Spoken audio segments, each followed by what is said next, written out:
इसका पहला क्वेश्चन है, इसमें निम्नलिखित कथनों को पूरा कीजिए।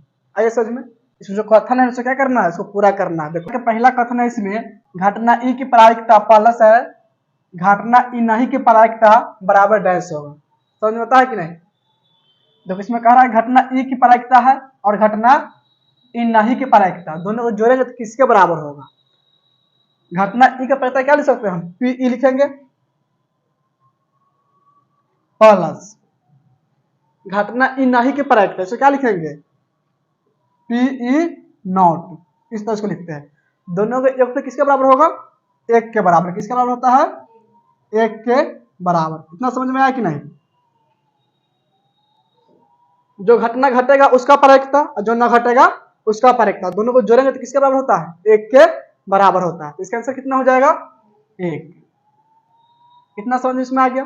देखो दूसरा कथन है, इसमें उस घटना की प्रायिकता जो घटित नहीं हो सकती है डैश है, ऐसी घटना डैश कहलाती है। देखो उस घटना का प्रायिकता जो घटित नहीं हो सकती जीरो होगा। जीरो जो है ठीक ना, घटित नहीं हो सकती यानी कि असंभव प्रायिकता, ठीक ना। और ऐसी घटना क्या कहते हैं? असंभव कहलाती है। क्या कहलाती है? असंभव प्रायिकता कहलाती है, या इसे क्या बोल सकते हैं? अनिश्चित प्रायिकता इसको बोल सकते हैं। आगे समझ में। तो तीसरा क्वेश्चन इसमें उस घटना की प्रायिकता जिसका घटित होना निश्चित है डैश है, ऐसी घटना डैश कहलाती है। और जो निश्चित है ना उसकी प्रायिकता कितना होता है? एक होता है। कितना होता है? एक। निश्चित है तो इसका प्रायिकता कितना हो जाएगा? एक। और ऐसी घटना क्या कहते हैं? निश्चित घटना कहते हैं। क्या कहते हैं? निश्चित घटना या संभव घटना। इसको लिखते हैं निश्चित घटना। निश्चित घटना कहते हैं। अब देखो ध्यान से, इसका 4 नंबर कथन है, इसमें किसी प्रयोग की सभी प्रारंभिक घटनाओं की प्रायिकताओं का योग डैश है। तो इसका प्रायिकता का योग कितना होता है? एक के बराबर। जैसे मान लो कि एक थैला है, इसमें 2 गोली लाल है, 3 गोली सफेद है और 5 गोली इसमें क्या है? काली है। इतना समझ में आया कि नहीं? एक थैला में 2 गोली क्या है? लाल है, 3 गोली सफेद है, 5 गोली काली है। अब इसमें लाल के प्रायिकता निकालने क्या हो जाएगा? लाल गोली के प्रायिकता क्या होगा? प्रायिकता फॉर्मूला क्या होता है? घटित होने घटना, ठीक ना, बटन क्या होता है? कुल संभव परिणामों घटना। तो इसमें घटित क्या हो रहा है? लाल। तो लाल क्या हुआ है? 2 गो। बटन में कुल कितना होगा? कुल कितना गोली इसमें है? 5 3 8 2 10। कितना हो जाएगा? 10। अब इसको काटने पर कितना आ जाएगा? 1/5। अब सफेद गोली निकलने का प्रायिकता कितना आ जाएगा? सफेद गोली का प्रायिकता कितना होगा? सफेद गोली क्या होगा? इसमें 3 गो है। बटन में कुल गोली कितना होगा? इसमें 10। तो बट्टा में क्या हो जाएगा? 10। यानी कि सफेद गोली का प्रायिकता क्या होगा? 3/10। इसके बाद क्या है? काली गोली क्या होगा? इसमें 5 गो। तो काली गोली की प्रायिकता क्या होगा? 5/10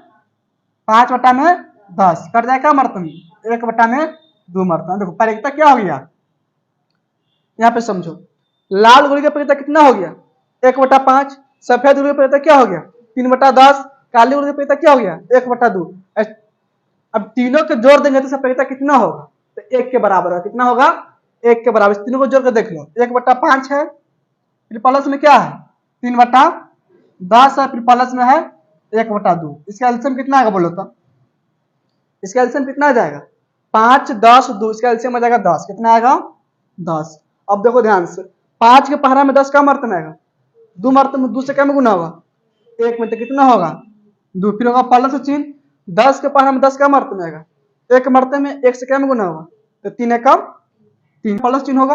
अब देखो 2 के पहरा में 10 का मर्तन आएगा, 5 से क्या में गुना होगा? 5 एकम 5 बराबर क्या लिखेंगे इसको? इस तीनों को जोड़ देंगे। 2 3 5 5 5 10/10 का मर्तन में कट गया 1 मर्तन में, यानी कितना हो जाएगा इसका आंसर? 1। यहाँ पे 4 नंबर कथन क्या है कि किसी प्रयोग की सभी प्रारंभिक घटनाओं की प्रायिकताओं का योग कितना होता है? यानी कि 1 के बराबर। यहाँ पे क्या लिख लेंगे? 1 लिख लेंगे।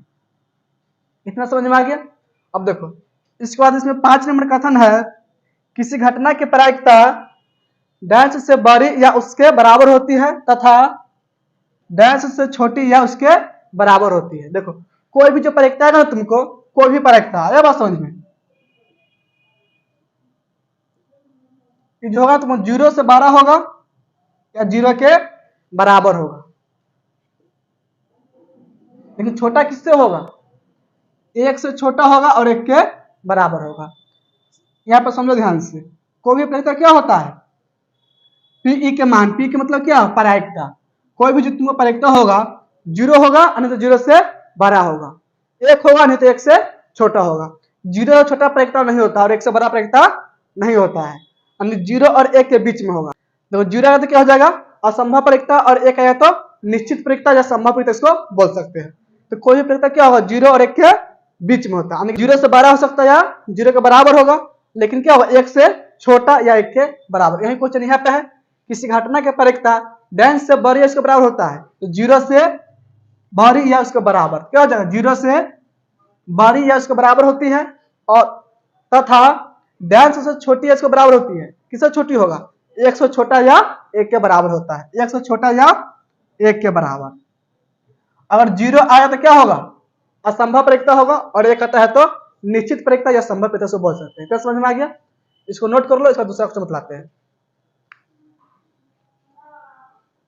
देखो 2 नंबर क्वेश्चन है, इसमें निम्नलिखित प्रयोगों में से किन किन प्रयोगों के परिणाम सांप्रायिक है स्पष्ट कीजिए। समझ में आया कि नहीं, इसमें पूछ रहा है, जो यहाँ प्रयोग दिया हुआ है 4 प्रयोग है, 4 प्रयोगों में से किसका प्रयोग क्या है, सांप्रायिक है, ठीक ना, स्पष्ट इसमें देना है, इसको स्पष्ट करना, ठीक ना। सांप्रायिक समझ में आता है किसको कहते हैं, सांप्रायिक मतलब क्या होता है, देखो ध्यान से समझो। पहला क्वेश्चन इसमें देखो क्या है, एक ड्राइवर कार चलाने का प्रयत्न करता है, कार चलना प्रारंभ हो जाती है या कार चलना प्रारंभ नहीं होती है। देखो यहाँ पे क्या, एक ड्राइवर है, ड्राइवर क्या करता है, कार चलाने का कोशिश करता है, ऐसा समझ में, तो कार चलेगा, ठीक ना, या कार नहीं चलेगा, बतलाना है तुमको सांप्रायिक है या सांप्रायिक नहीं है।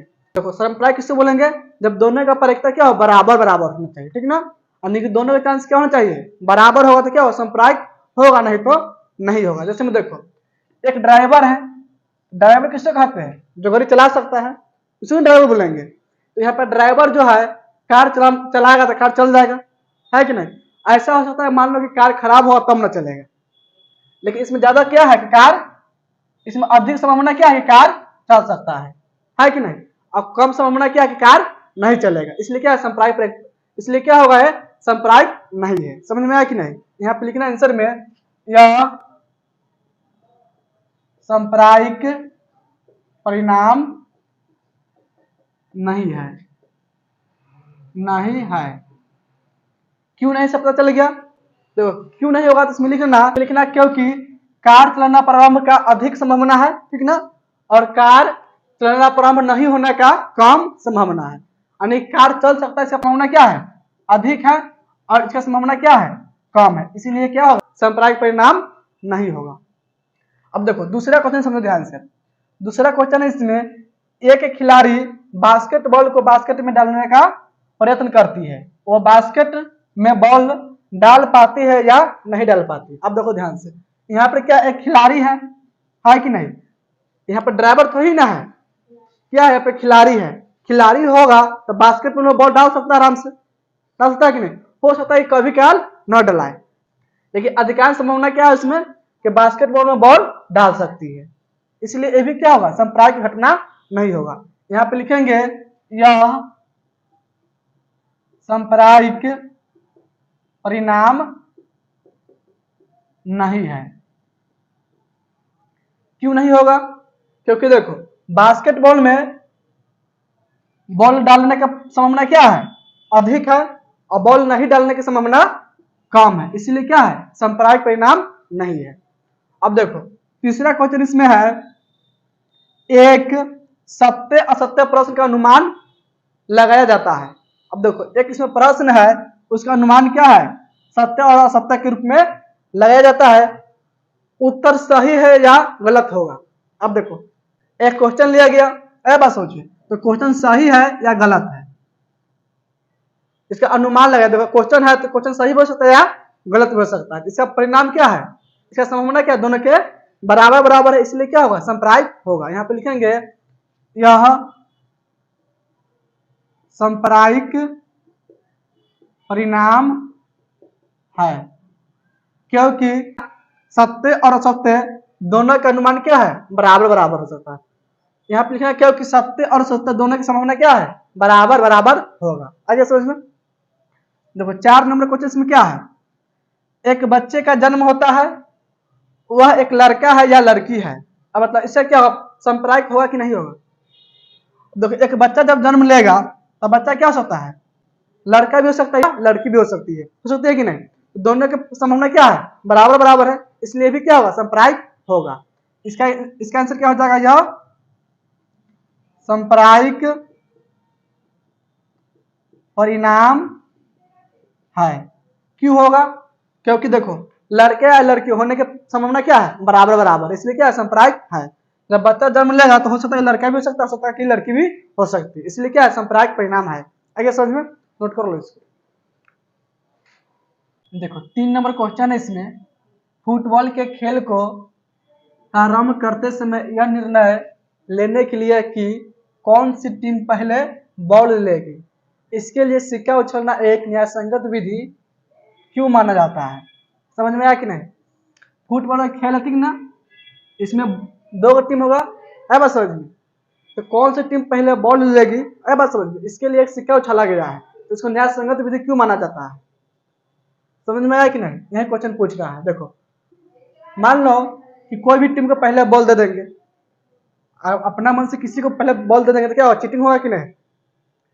तो सिक्का क्यों उछालते हैं, सिक्का उछालना क्या है, एक सांप्रदायिक परखता है। क्या है, एक सांप्रदायिक परखता है। सिक्का उछालेंगे उसमें क्या होगा, चित नहीं तो पट आएगा, होगा कि नहीं। दोनों के आने की क्या है, बराबर संभावना है। हो सकता है चित भी आ सकता, हो सकता है कि पट भी आ सकता है। जिसको पक्ष में जाएगा वो अपना बॉल लेगा। तो यहाँ पे लिखेंगे, इसका आंसर क्या लिख लेंगे, सिक्का उछालना, सिक्का उछालने पर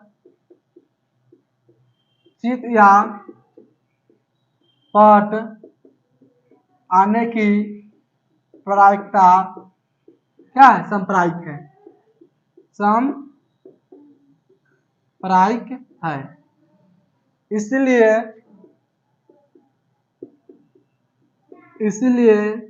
इसे न्यायसंगत विधि माना जाता है। समझ में आया कि नहीं। सिक्का हम क्यों उछालेंगे, क्योंकि हो सकता है चित या पट कुछ भी आ सकता है, जिसके पक्ष में जाएगा अपना बॉल लेगा। आगे समझ में, इसलिए हम सिक्का को उछालते हैं। नोट कर लो इसको। देखो 4 नंबर क्वेश्चन है इसमें, निम्नलिखित में से कौन सी संख्या किसी घटना की प्रायिकता नहीं हो सकती है, ठीक ना।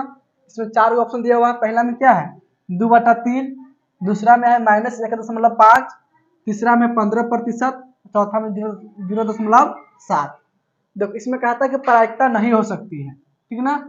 प्रायिकता क्या नहीं होता है, प्रायिकता क्या नहीं हो सकता है, 0 से